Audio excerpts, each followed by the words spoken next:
Ok, senhores, então muito boa noite a todos vocês. Nós estamos aqui com mais uma aula nesse ensino remoto emergencial aí para o campus de Juiz de Fora, Instituto Federal Sudeste de Minas Gerais, ok?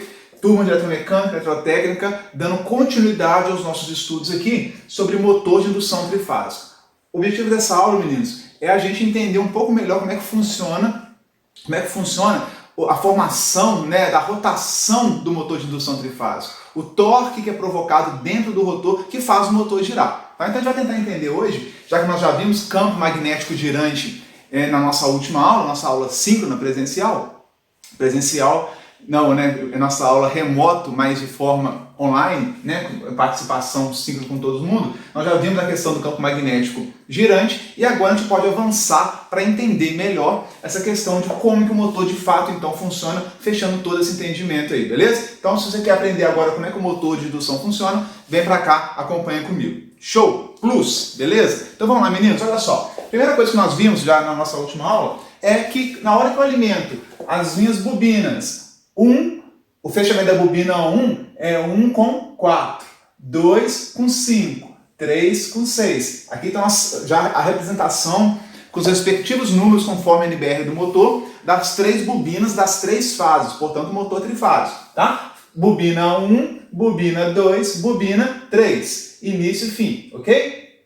Eu não representei aqui o fechamento do motor. Poderia fechar em triângulo, poderia fechar em estrela, tanto faz. Só representei a alimentação das bobinas 1, 2 e 3. Então, se eu alimentar as minhas bobinas com tensão trifásica, defasadas de 120 graus direitinho, o que vai acontecer aqui? Isso aqui está no estator, repare, eu estou fazendo uma breve recordação aí. As bobinas trifásicas de motor de indução, elas ficam no estator. Na hora que eu alimento esse estator com tensão trifásica, no estator, vou alimentar as bobinas no estator com tensão trifásica, vai aparecer aqui no meu motor um campo magnético girante. Estão lembrados disso? Então ele vai começar a rodar. Ou ele vai rodar para um lado, ou ele vai rodar para o outro lado. Tá? O sentido de giro, quem vai definir é a sequência de fase que nós vamos ligar esse motor aqui. Tá? Então só para fazer, aqui ficou um pouco diferente, eu vou colocar aqui também ABC,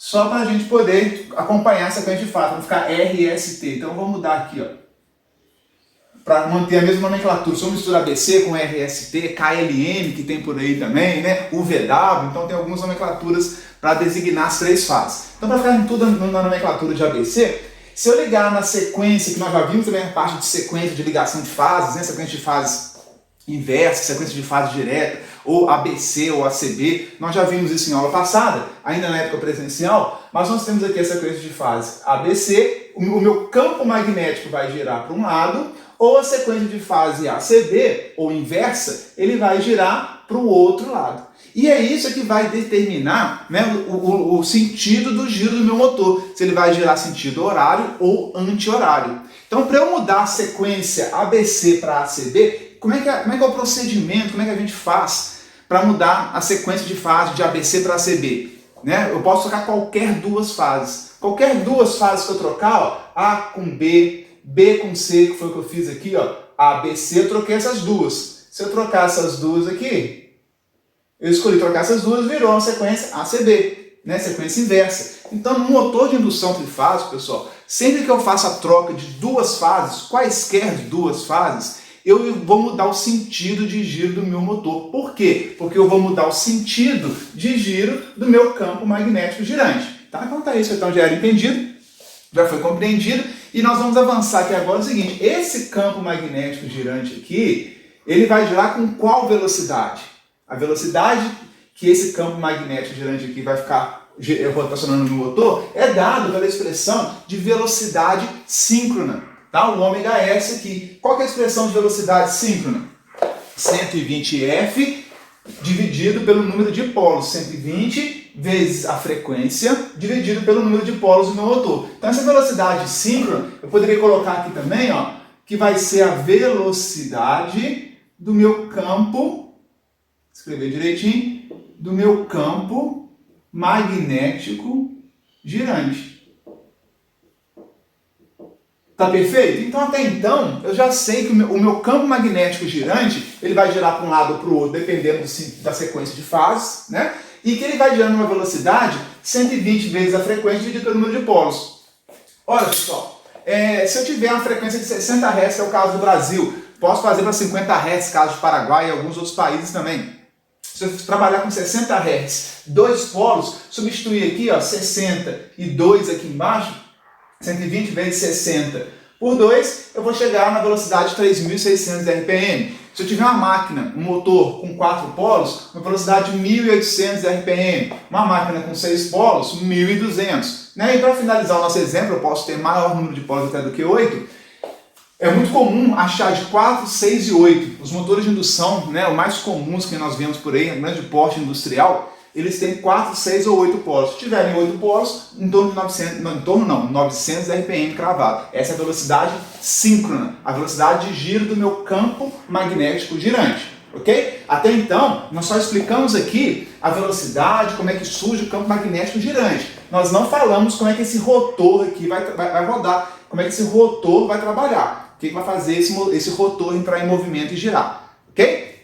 Então, olha só, meninos. Nós já tivemos aqui, né, definimos a velocidade do campo magnético girante e agora a gente já pode começar a entrar, propriamente dito, no nosso objetivo da aula, que é o quê?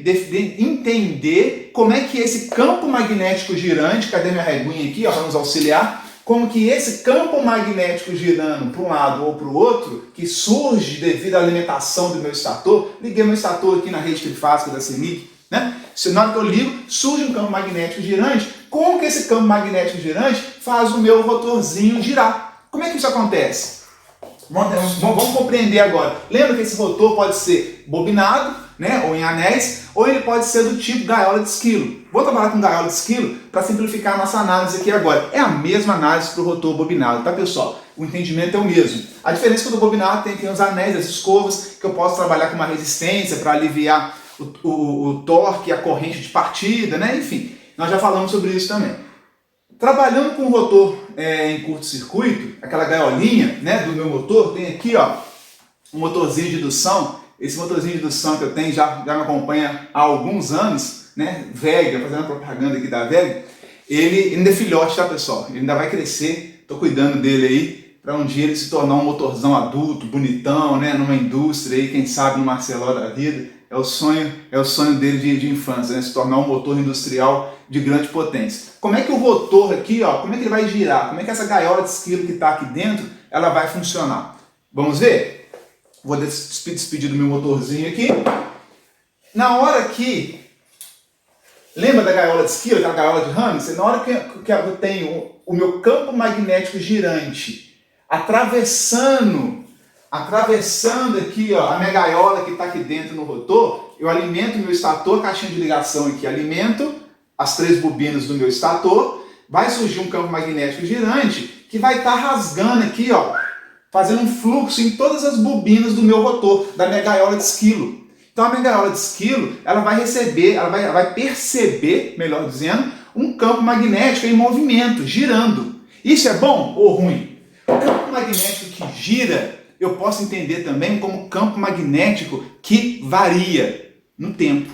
Porque se eu tenho uma bobina aqui, e a hora que está passando tudo pela minha bobina, agora não está passando nada, agora está passando um pouquinho negativo, agora passou aqui um pouquinho positivo, tudo vai diminuindo, não passou nada. Se eu tenho um campo magnético girando aqui dentro, eu tenho a área da minha espira, lembra de eletromag, lembra de máquina CC? Se eu tenho aqui um campo magnético em movimento, o fluxo está se alterando. Isso é bom ou ruim, pessoal? Lembra lá da terceira lei do magnetismo? Vocês viram comigo um resuminho dela lá em laboratório de máquina CC. É super importante, pessoal, o entendimento do eletromag, né? Quem acha que o eletromag não serve para nada está muito enganado, né? Muito pelo contrário, é o princípio e a base de tudo. Então, se eu pegar aqui, ó, terceira lei do magnetismo que nós trabalhamos, que é o número de espira, M, que é a lei de Lenz, lei de Faraday-Lenz, né? O terceiro fenômeno do magnetismo, melhor dizendo, nada mais é do que a lei de Faraday-Lenz. O negativo devido ao Lenz, nós já falamos, o número de espiras, que eu estou considerando, e a variação do fluxo pela variação do tempo. O que eu estou querendo dizer, pessoal? Que surge sempre, é um fenômeno do magnetismo, que sempre vai haver uma tensão induzida se o fluxo variar no tempo. E vocês têm que entender, se eu tenho fluxo variando no tempo, eu tenho uma tensão induzida. Se o fluxo é alto, grande, um grande fluxo, mas ele é contínuo no tempo, eu não produzo tensão induzida. Para que ocorra uma tensão induzida, é necessário que o fluxo varie no tempo. Do nada para tudo, né? Isso tem que ter uma variação no tempo. E eu vou ter isso no motor de indução, nas barras da gaiola de esquilo. Lembra? Todas aquelas barras de alumínio ou de cobre da minha gaiolinha de esquilo, ali elas formam espiras, curto-circuitada por 2 anéis fechando a minha gaiolinha, né? Assim, ali eu tenho várias espiras. E eu vou ter, no meio dessas espiras, um campo magnético girando aqui, ó, para um lado aqui, variando a todo instante. Quanto que é a variação, né, do meu campo magnético girante? A alimentação da rede é fixa, meninos. Né? 60 Hz cravado, não muda, é imutável. A não ser que eu tenha algum defeito no meu sistema elétrico de potência. Tá? Caso eu não tenha nenhum defeito no meu CEP, sistema elétrico de potência, a tensão é garantida 60 Hz. 59,99999, então 60,00001, 60 Hz. Ok? É 60 Hz cravado. E aí, se eu colocar aqui a velocidade síncrona, a velocidade síncrona sempre vai ser, se eu tiver aqui no meu motor, de 2 polos, 3.600 RPM, né? Ela é sempre proporcional a 60 Hz aqui. Então, se eu tenho a velocidade, se for um motor de 2 polos, né? Vai ser 1.800 se for um motor de 4 polos. Então, a velocidade síncrona, vamos pegar um caso de um motor de 2 polos aqui, né? Ela vai ser de 3.600 rotações por minuto, ou de 60 Hz. Não muda. Então a velocidade de giro do meu campo magnético girante é imutável. Ela é fixa em 3.600 RPM, nesse caso, ou 60 Hz. Não muda. E aí, o meu motor, ele está percebendo passar por ele, né? Imagina que você é lá uma espira que está lá, formada pelas barras de alumínio na gaiola de esquilo, está passando um campo magnético girante loucão lá. Ele está passando 60 vezes por segundo, ou 3.600 rotações por minuto. Induzindo em você tudo, um pouquinho, nada, negativo, tudo, e está fazendo uma indução na sua bobina formada lá dentro do rotor, 60 vezes por segundo, uma variação enorme lá, de 60 vezes por segundo. O que vai acontecer? Vai surgir uma tensão induzida. Lembram que a gaiola de esquilo, ela é curto-circuitada nas extremidades. Se eu fosse conseguir desenhar ela aqui, ó, só um rascunhão, né? Eu teria aqui, ó, o primeiro anel, eu teria várias barras aqui, e aqui o outro anel. Não é assim a gaiola de esquilo? Então, aqui nessa espira aqui, por exemplo, vai ter uma variação, essa aqui tem outra variação, o fluxo está rodando aqui dentro. E aí, como ele é curto-circuitada nessa extremidade e nessa extremidade aqui, da minha gaiolinha, vai surgir uma tensão, e essa tensão vai se transformar numa corrente, porque a tensão que vai surgir aqui na espira, como está tudo circuitado, vai circular uma corrente. A tensão induzida vai se transformar numa corrente induzida. Então percebam, na hora que eu alimento o meu estator, surge o campo magnético que vai girar na velocidade síncrona, 3.600 RPM ou 60 Hz para esse caso, e vai produzir uma tensão induzida no rotor. Essa tensão induzida, como as barras são todas curto-circuitadas, essa tensão induzida vai refletir numa corrente induzida. Ora, por isso que o motor chama o motor de indução. Percebe? É muito lógico, né? Claro que o motor de indução, as correntes no rotor serão induzidas. A tensão no meu rotor, ela é induzida. Por quem? Pelo meu campo magnético girante. A corrente induzida lá nas barras da minha gaiola, elas estão induzidas pelo campo magnético girante. Então, por isso é a origem do nome motor de indução, percebe? Tá? Então, eu alimento o meu motor, surge aqui um campo magnético girante que vai induzir no meu rotor tensão induzida e corrente induzida. É bom induzir corrente induzida lá? É bom essa indução lá dentro das barras da minha gaiola de esquilo? É porque se está circulando corrente e tem um campo magnético, a tensão induzida, né, tem um campo magnético girando ali na velocidade síncrona, eu tenho campo e tenho corrente. Se eu tiver uma espira onde eu tenho um campo magnético e eu tenho corrente, o que vai surgir? O torque elétrico. Aqui é uma expressão muito simples, tá? De uma maneira bem simplificada, a gente fala do torque elétrico do motor de indução, depende de outras variáveis, mas para simplificar a nossa vida aqui, torque elétrico, pegando lá o conceito de torque elétrico lá de motor de corrente contínua, Torque elétrico é basicamente a constante construtiva da máquina, várias constantes construtivas, tamanho de espira, área de espira, né? Material utilizado, permeabilidade magnética do meio, do material, do aço que foi utilizado, enfim, pegar várias constantes, tamanho, né, da espira e tudo mais, é a constante K construtiva da máquina, fluxo, né, o fluxo magnético do campo magnético que a gente está passando pelas espiras, vezes a corrente que está induzida. Percebam, quanto maior a corrente induzida, maior é o torque elétrico. E aí, se o motor, se lá as barras da minha gaiola de esquilo, se essas barras da gaiola de esquilo aqui, ó, começam a surgir aqui um torque, torque, torque, torque, em cada vareta dessa começa a surgir um torque, o motor começa a entrar em movimento. Ele começa a deixar a inércia e entrar em movimento. Percebe? Devido à corrente induzida que vai ser induzida lá nas barras do meu rotor. Essa corrente produz um torque. E aí o rotor começa a girar, começa a ter um torque elétrico que começa a acelerar o meu motor. O motor começa a ser acelerado. Ele sai da velocidade igual a zero, motor parado, e a gente fala que começa o processo de partida do meu motor. Ele começa a acelerar, desenvolvendo o seu processo de partida. Agora percebam o seguinte, pessoal. Na hora que eu ligo aqui, ó, ABC, liguei, como se fosse ligar na tomada, entre aspas, né? Claro que tem um contator por trás, tem um disjuntor de proteção, tem uma botoeira, tem um sistema de acionamento, né? Que eu energizo o motor, mas para simplificar a vida, se eu liguei esse motorzão aqui na tomada trifásica lá e botei ele para funcionar, tá? Na hora que eu ligo, o meu rotor, a gaiola está parada, está fixa.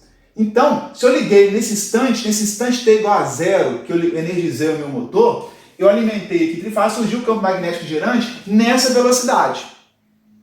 E aí, o que o rotor vai perceber é uma variação de fluxo no tempo proporcional a essa rotação, ou proporcional a 60 Hz. Ele vai perceber que é uma variação do fluxo no tempo 60 vezes por segundo. É uma grande indução. Vai ser uma grande corrente induzida, de 60 Hz inclusive, e um grande torque elétrico. É bom que ele tenha um grande torque elétrico e uma grande corrente. E lembra que o motor, quando está partindo, a corrente é alta porque a indução é muito grande. O motor está parado, está totalmente induzido, digamos, entre aspas, né? A corrente é alta, o torque é alto para tirar esse motor da inércia. Né? O motor, para vencer a inércia própria, é difícil. Ele sair do estado parado e começar a ser colocado em marcha, em movimento, né? Começar o seu processo de aceleração. Então o que ele faz? É bom que no momento de partida eu tenha uma corrente alta, é bom para o motor partir. Para o sistema elétrico de potência, a gente vai ver mais à frente que não é tão bom assim uma corrente alta na partida não. Até comentamos algo sobre isso na aula passada. Mas percebam que no momento que eu energizo, o motor está parado, a tensão induzida é grande, a corrente induzida é grande e o motor começa a entrar em movimento. Começa a ter um torque elétrico de aceleração que vai colocar esse motor em movimento. À medida que o meu motor começa a ganhar velocidade, surge aqui, ó, um novo parâmetro para nós, que é a velocidade do rotor, velocidade do motor, do eixo do motor propriamente dito. Então, ele sai lá de 0 RPM, começa lá 50 rotações por minuto, 100 RPM, 200 RPM, ele vai acelerando gradualmente. À medida, pessoal, que o meu rotor ele vai acelerando, a indução vai diminuindo. Por quê? Porque a variação do fluxo no tempo diminui. Por quê? Imagine que nesse onde está parado, você está parado num ponto fixo, num ponto de ônibus, né? Vem um carro a 60 km por hora, simbolizando 60 Hz. Passou por você. Você enxergou 60 km por hora. Se agora você começa a andar, né, a 6 km por hora e passa um carro por você a 60. Você está a 6, o carro está a 60, você não vai perceber mais 60 km por hora. Você vai perceber a diferença, que é o 60 menos 6, 54 km por hora. Se você começa a correr a 10 km por hora, o carro passar a 60, a diferença de velocidade entre você e o carro agora é de 50 km por hora. Estão conseguindo entender? À medida, uma coisa é o rotor está paradinho e o campo magnético girante está a 60 Hz. 60. E o rotor está paradinho. Agora, o rotor vai começar a desenvolver uma velocidade e aqui continua a 60 Hz. E aqui está acelerando. Eu não consigo fazer ao mesmo tempo, né? Um mais lento que o outro. Tem um trava-cérebro assim, não tem? Então percebam, o meu motor está começando a acelerar e o meu campo magnético girante está a pleno vapor aqui em 60 Hz. Então um fica sempre a 60 Hz, que é a minha velocidade síncrona, o outro vai ganhando velocidade. À medida que esse aqui vai ganhando velocidade, a indução, quantas vezes eu tenho que ter variação no tempo? O campo magnético tem que estar atravessando as minhas espiras do mesmo jeito. Se o campo magnético não varia dentro da espira, não tem tensão induzida.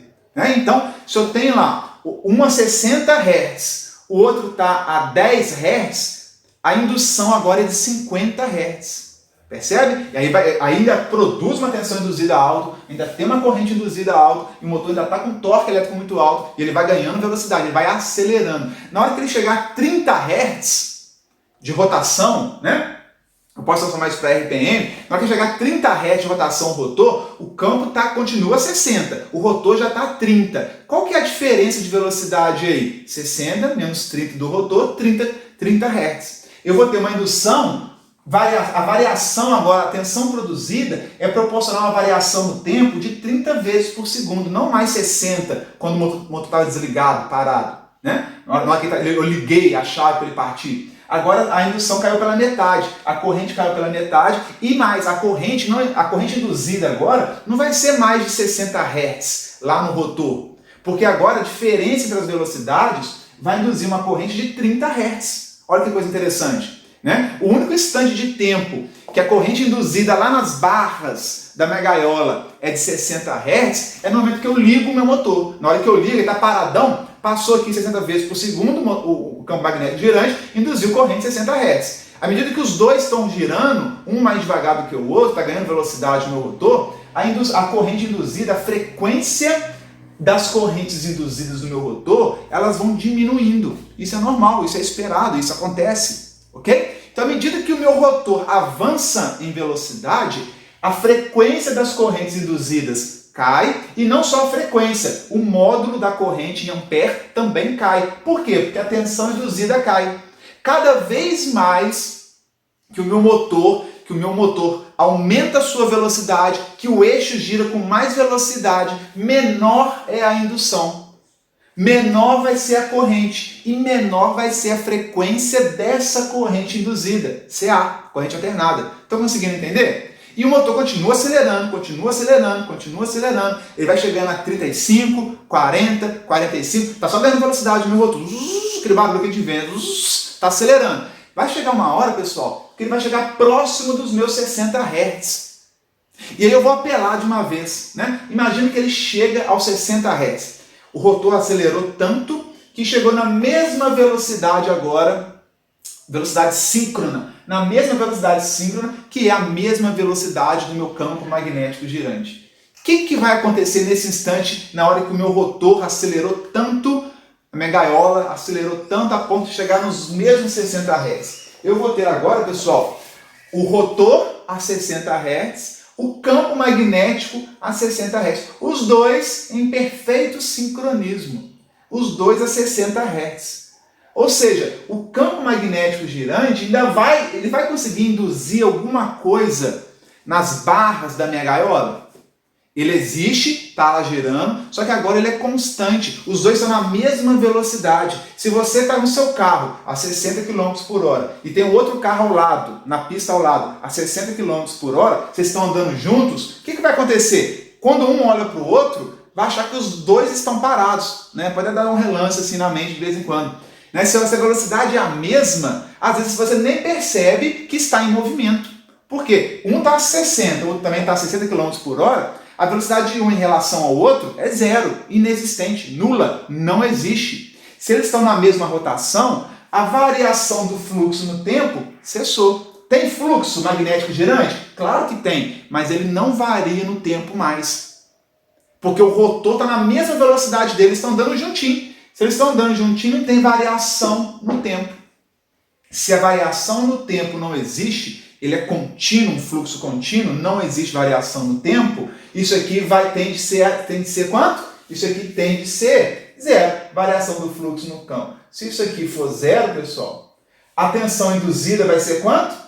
Zero. Zero também. Se a tensão induzida é zero, tensão induzida nas barras da minha gaiola, qual que vai ser a corrente induzida com uma tensão nula? Corrente nula. Se a corrente aqui ela é zero, não tem, quanto que vai ser o meu torque elétrico? Zero. Ué, se um torque elétrico, nesse momento que eu falei, né, se ele chegasse, se possível fosse, já adianto que não é possível, né, portanto, se possível fosse que meu motor acelerasse até os 60 Hz, o meu rotor, tensão induzida é nula, corrente induzida é nula, torque elétrico é zero. Se o torque elétrico é zero, o motor não tem mais torque nenhum, nem para vencer as próprias perdas. Se o torque é zero, o motor começa a desacelerar. E começa a cair de 60 para 59, 58, ele começa a perder força. Porque se ele perde força para 59 Hz, por exemplo, né? Agora eu vou ter 1 Hz de indução. Vai ser o 60 do campo girante menos os 59, que ele perdeu força, sumiu o torque. Se sumiu o torque, ele começa a desacelerar. Aí esse 1 Hz de indução, de 60 para 59, vai provocar uma tensão induzida pequenininha, uma corrente induzida pequenininha, um torque elétrico pequenininho, que é o suficiente para ele vencer as perdas e operar vazio, por exemplo. Entendeu? Aí dá para vocês pegarem o esquema que jamais eu posso, não é possível, né, fisicamente, matematicamente falando, que o motor acelere até 60 Hz. O rotor nunca vai chegar nesse valor. Porque se ele chegar, o torque é nulo, ele anula o próprio torque. Então ele vai subindo, subindo, subindo, subindo. Chega lá para 57, 58, até 59 Hz. Ali há um equilíbrio de torques. O torque de perdas do meu motor, o torque da minha carga pendurada, o elevador, o torque do que tiver pendurado ali no meu motor para ser acionado, né? Eu tenho torque, que o torque da carga, o torque resistivo, né? Eu tenho o torque da minha carga e eu tenho o torque elétrico. Na hora que o torque elétrico é igual ao torque da carga, eles se igualam, o motor fica ali girando com velocidade constante. Pode ser em torno de 3.500 RPM, 3.400 RPM, ok? É uma velocidade próxima assíncrona, mas nunca assíncrona. A estabilização do torque elétrico igual ao torque da carga, né, que é o torque mecânico da minha carga, mais o torque de perdas do motor, né, na hora que o torque elétrico do motor se iguala ao torque do conjugado mecânico da carga mais as perdas, isso iguala, significa, isso pode se igualar com frequência de 57 Hz, por exemplo. Né? Na hora que isso se iguala, o motor gira a partir dali fica com velocidade constante. Ele nem aumenta e nem diminui. Por quê? Se ele diminuir a velocidade, a indução é maior, a corrente é maior do que eu preciso, o torque é maior do que eu preciso, esse torque vai fazer o motor acelerar e para estabilizar no próximo ponto. Se eu passar do ponto ideal, 57 Hz, o motor passasse para 57,5, significa que a tensão induzida é um pouquinho menor do que eu preciso, a corrente induzida é um pouquinho menor do que eu preciso, o torque é um pouquinho menor do que eu preciso, e portanto o motor vai o quê? Se o torque está um pouquinho menor, ele vai desacelerar. Eu tirei um pouquinho o pé do acelerador, ou seja, é interessante que é automático esse processo, né? Esse processo de indução nas barras da minha gaiola de esquilo, ela é automático. Enquanto o torque elétrico for maior do que o torque da minha carga pendurada no motor, o motor vai acelerar, vai subir a frequência, o giro aqui, ó, a velocidade do meu motor vai aumentando, aumentando, aumentando. Cada vez que a velocidade do meu motor aumenta, a tensão induzida diminui, a corrente induzida diminui, o torque diminui. Vai diminuir e a velocidade vai aumentar e a indução vai diminuir até o ponto que ocorre o equilíbrio. O equilíbrio entre o torque do motor e o torque da minha carga, que ela precisa. Na hora que eu chego nesse equilíbrio, é a velocidade que vai ser estabelecida ou estabilizada, que a gente podemos dizer. Tá? Então, eu consigo dizer qual que vai ser exatamente a velocidade de giro do meu motor de indução? Exatamente. Nós fizemos muitos cálculos com muita precisão, mas eu sei que, a princípio, eu não sei dizer. É próximo desse ponto. Ou vou pegar um motor aqui, ó, mais comum. Eu sei, se eu pegar um motor de 4 polos, eu sei que a velocidade de giro ômega-R vai ser próxima de 1.800 RPM. É próxima disso daqui. Vai ser exatamente 1.800 RPM? Não. Se for, tem algo errado. Né? Porque com 1.800 RPM, se o ômega-R, que é a velocidade do meu rotor, chegar em 1.800, o que vai acontecer? a indução cessa, né, a variação do fluxo cessa, a tensão induzida cessa, a corrente induzida cessa, o torque desaparece. Aí o motor perde velocidade. Ele vai perdendo velocidade, a indução vai começando a acontecer, né, a tensão induzida aumenta, a corrente induzida aumenta, o torque aparece, até ter um equilíbrio de torques, de conjugados. Torque e conjugado é a mesma coisa, tá, pessoal? Até ter um equilíbrio do conjugado do motor igual ao conjugado da minha carga. Ok? Então, por exemplo, é muito comum eu pegar um motor e falar que ele tem uma carga lá, um elevador com 4, 5 pessoas dentro, por exemplo, uma esteira carregada com tantas toneladas, e eu sei que a velocidade medir lá a velocidade, né, deu 1720 RPM.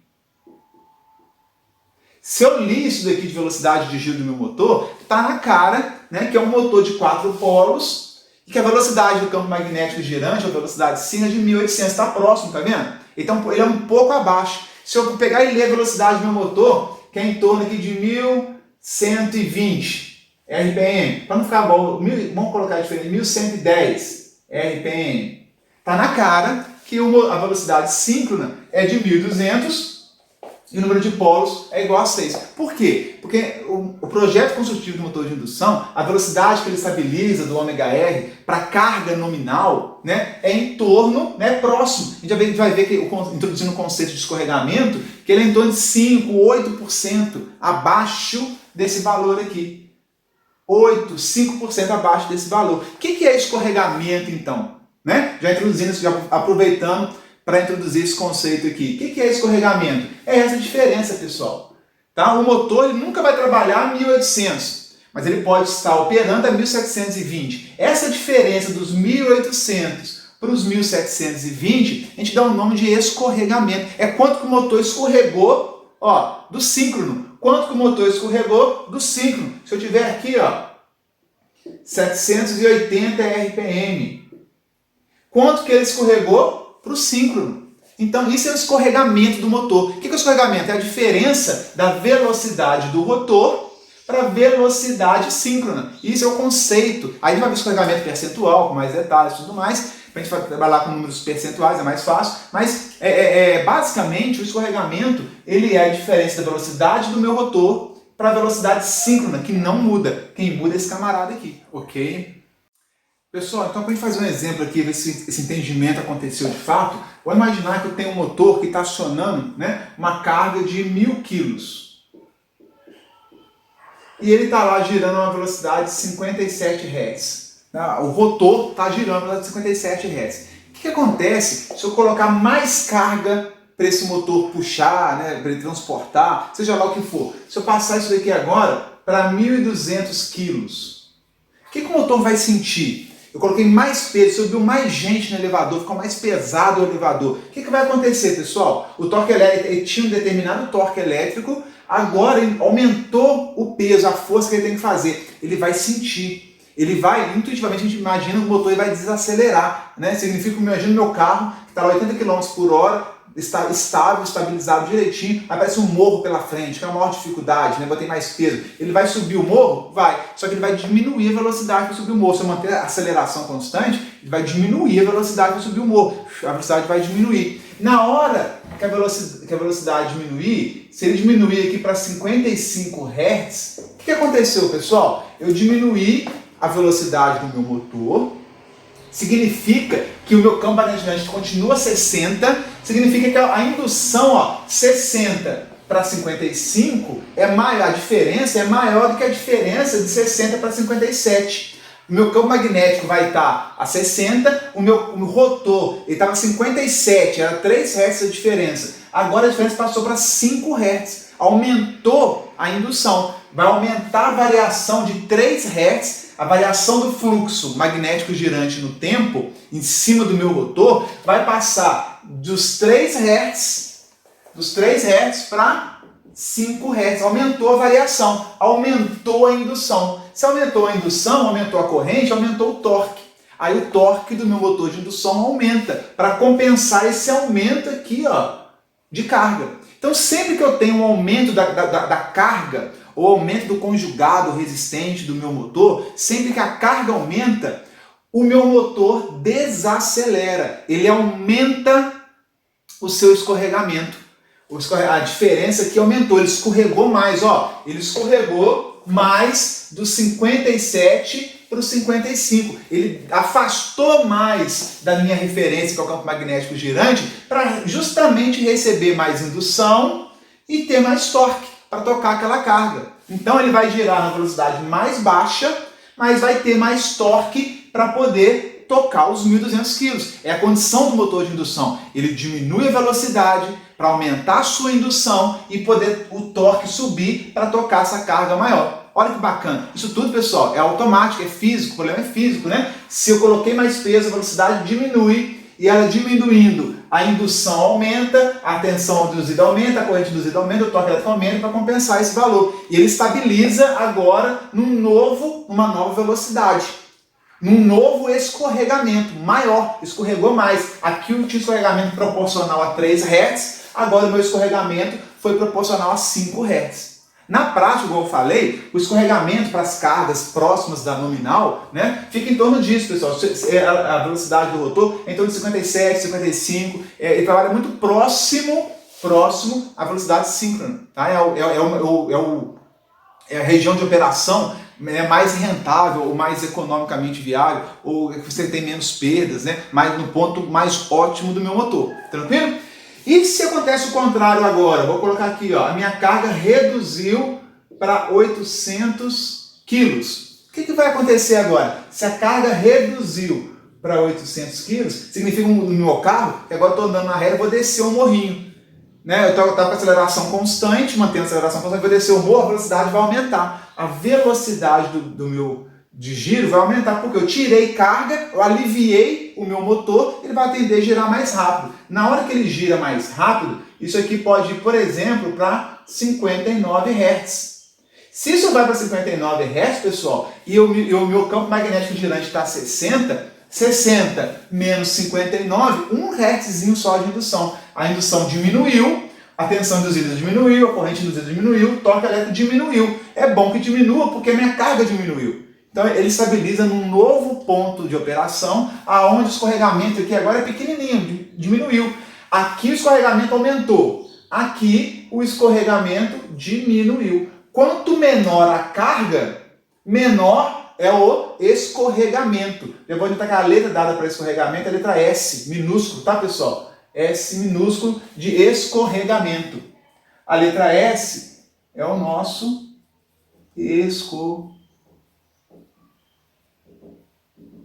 escorregamento. Então, quanto mais carga o meu motor tem, maior é o escorregamento. Quanto menor a carga do meu motor, quanto menor a carga do meu motor, menor vai ser o meu escorregamento. O que significa escorregamento menor? Significa que o meu Szinho aqui, agora aqui, ó, é menor porque é 60 menos 59, 1 Hz. E aqui, 60 menos 55, 5 Hz. Então, quanto maior a carga, maior o escorregamento. Quanto menor a carga, menor vai ser o escorregamento também. Conseguiram entender? Ok? Quando o motor está partindo, eu liguei o motor, o meu escorregamento é máximo. É 60 Hz, é 60 menos 0. Aí o motor vai ganhando velocidade, até atingir algo próximo de 57, 56, por aí. Né? E aí ele vai estabilizar de acordo com a carga, ele está rodando lá na velocidade nominal dele lá já. Se eu mexer na minha carga, eu também mexo no escorregamento, em novo ponto maior ou novo ponto menor de escorregamento. Ficou claro? Nós vamos partir agora para o PowerPoint, onde eu vou acabar de fazer a explicação, né, e a gente vai fazer alguns exercícios, talvez na próxima semana. Joia, meninos? Muito obrigado pela atenção, contem comigo e fiquem com Deus. Grande abraço.